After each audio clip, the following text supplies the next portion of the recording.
नमस्कार दोस्तों, मैं अभिनेता राजरंजीत। हमारे हाथ में जो चीज़ अभी है वो है भारत का संविधान। जैसा कि आप देख रहे होंगे, ये वही ग्रंथ है जिसको हमारे पूर्वजों ने, हमारे बुजुर्गों ने, हमारे देश के विद्वानों ने और इस भारत माता की रक्षा करने वाले रक्षकों ने अपने बुद्धि और विवेक से लिखा है।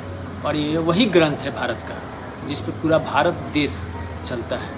130 करोड़ की आबादी के भाग्य का, समय का हर फैसला इस पुस्तक से होती है, इस भारत के संविधान से होती है। ये हमारा गीता है, रामायण है, बाइबिल है, कुरान है। देश की संवैधानिक प्रक्रियाएं इसी संविधान से चलती है। अगर आपने नहीं पढ़ा है तो ज़रूर पढ़िए। आप पढ़ेंगे तो आपको बहुत सारी ज्ञान की बातें पता चलेंगी और आपको समझ में आएगा कि आज से 70-75 साल पहले जब संविधान लिखा गया था तो हमारे बुजुर्गों ने, हमारे पूर्वजों ने, हमारे विद्वानों ने कितनी अपनी दक्षता और क्षमता के साथ इस संविधान की रचना की है। दोस्तों नमस्कार, हर हर महादेव। मैं अभिनेता राजरंजीत। भारत माता प्रश्न पूछती है अपने वीर संतानों से, मुझको कब आज़ाद करोगे चोरों और बेईमानों से। दोस्तों अभी आजकल टीवी में, मीडिया में एक नया चर्चा चला हुआ है कि भारत में जातीय जनगणना होनी चाहिए। कुछ पार्टियों ने इसके खिलाफ तो आंदोलन तक की सरकार को चेतावनी दे दी है। मैं आपसे जानना चाहता हूं कि क्या भारत में जातीय जनगणना होनी चाहिए। जैसा कि अभी तक भारत सरकार का रुख है कि भारत सरकार कह रही है कि हम जनगणना नहीं कराएंगे, और उसके पीछे उनका तर्क है कि इससे समाज में नफरत फैल सकती है, बहुसंख्यक लोगों का वर्चस्व हो सकता है और अल्पसंख्यक लोगों का समाज से दारकिनार हो सकते हैं, और बहुत सारी बातें केंद्र सरकार अपनी दलीलें दे रही है। लेकिन राज्य सरकारों का कहना है कि नहीं, आप जातीय जनगणना बनाइए ताकि उससे हमें उनके लिए नीति योजना बनाने में ज़्यादा मदद मिलेगी। बहरहाल फैसला केंद्र और राज्य को करना है। लेकिन मैं नौजवान दोस्तों से, साथियों से, शिक्षित लोगों से कहना चाहता हूँ कि जातीय जनगणना हो या ना हो बात की बात है, लेकिन देश में एक ऐसी जनगणना जरूरी है। कहने को तो बहुत सारे बार हुआ है कि मैंने आर्थिक जनगणना की है, गरीबी, अमीरी, बीपीएल, एपीएल की है, लेकिन इसमें कितना बड़ा भ्रष्टाचार है। लोकल लोगों को, लोकल टीचर को, लोकल जो पंचायत के कर्मचारी होते हैं उनको लगा दिया जाता है। और अमीर आदमी जिसका 2 मंजिला मकान है उसका भी नाम बीपीएल में है, जिसके दरवाजे पे 4 व्हीलर है उसका भी नाम किरासन फ्री में लेने के लिए वो भी बीपीएल में है, इंदिरा आवास लेने के लिए वो भी बीपीएल में है। दोस्तों इस देश में जनगणना होनी चाहिए, लेकिन होनी चाहिए अमीरी और गरीबी का, कि इस देश में कितने लोग अमीर हैं और कितने लोग वास्तविक रूप से गरीब हैं। इस देश में जनगणना होनी चाहिए कि कितने ऐसे अमीर हैं जो भेड़िए की तरह गरीब का छाल पहनकर सरकार की योजनाओं का लाभ उठा रहे हैं, जबकि उनके पास लाखों करोड़ रुपया है। दोस्तों जनगणना इस चीज़ की होनी चाहिए कि हमारे भारत में सड़कों पर कितने लोग रात गुजारते हैं, और जनगणना इसकी होनी चाहिए कि ऐसे कितने लोग हैं जो रात में बिना खाए हुए सो जाते हैं। भारत में जनगणना होनी चाहिए, लेकिन जनगणना इसकी होनी चाहिए कि कितने लोगों का काला धन स्विस बैंकों में है।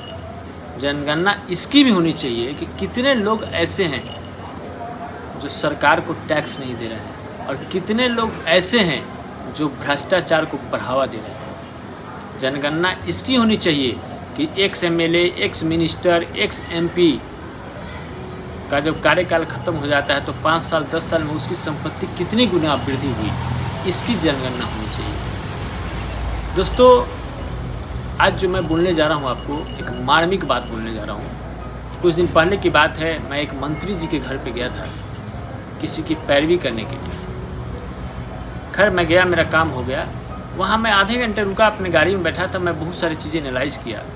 मंत्री जी के घर पे जब मैं बैठा था तो 5 एकड़ में मंत्री जी का बंगला है, जो सरकारी बंगला उनको मिला हुआ है और पॉश इलाका में मिला हुआ है। मंत्री जी के घर के सामने एक पुल भी है, और बड़ा गौर से मैंने देखा कि उस पुल के नीचे गरीब लोग अतिक्रमण करके अपना मकान, झुग्गी झोपड़ी बना के रह रहे हैं। उसमें उनके 5-5, 6-6, 4-4 बच्चे हैं, वो इसी तरह रह रहे हैं। रोड पे गाड़ियाँ, पुल के ऊपर से गाड़ियाँ जा रही हैं, बगल से गाड़ियाँ जा रही हैं, और उसमें वो जीवन यापन कर रहे हैं। सोच के देखिए, हमारा देश आज़ाद हो गया, 75वीं वर्षगांठ हम मनाने वाले हैं। लेकिन आज भी हम ब्रिटिश हुकूमत में हैं कि जो वोट दे रहा है, जो लाइन में लग के अपना प्रतिनिधि चुनता है, वो पुल के नीचे ज़िंदगी गुजार रहा है, और जो वोट लेकर के सत्ता में आया है वो 5 एकड़ में रह रहा है। सोचिए वो गरीब का लड़का क्या सोचता होगा कि विधायक जी का बेटा, मंत्री जी का बेटा 5 एकड़ में रहता है और वो स्कूल जाता है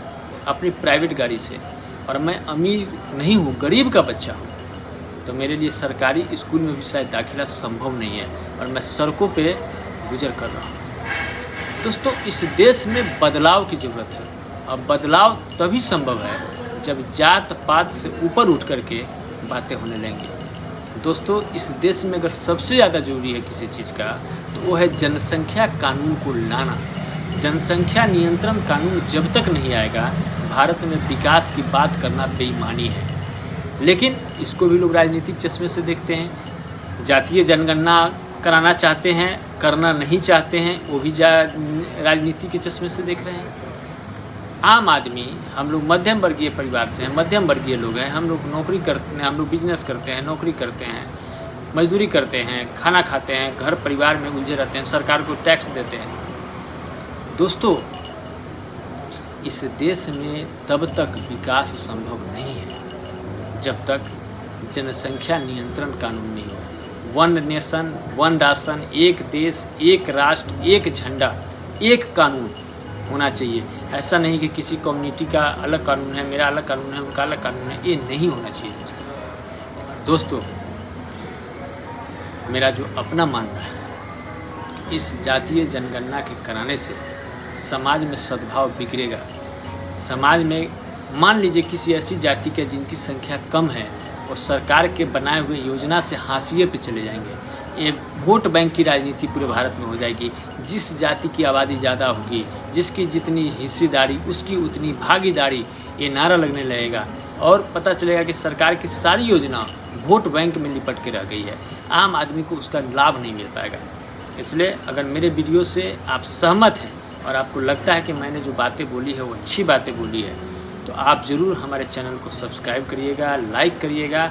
हमें आपकी प्रतिक्रिया का, जवाब का बहुत इंतज़ार रहता है, और बहुत अच्छा लगता है कि वीडियो रिलीज होने के बाद आप लोग कमेंट करते हैं, व्हाट्सअप, फेसबुक सब पे आप लोग डाल करके अपना रिएक्शन देते हैं। तो दोस्तों, इससे बहुत ऊर्जा मिलती है, और हम कोशिश करते हैं कि समाज में हमेशा नए नए वीडियो लाकर आपके बीच में कुछ रखें। और इन्हीं बातों के साथ मैं आपसे यही कहूँगा कि आप कोरोना का अभी लहर गया नहीं है, मास्क लगाइए, 2 गज की दूरी रखिए, घर से बाहर बेवजह मत निकलिए, सैनिटाइजर अपने हाथ में रखिए, और दोस्तों को भी, दूसरे को भी, रिश्तेदारों को भी प्रेरित करते रहिए।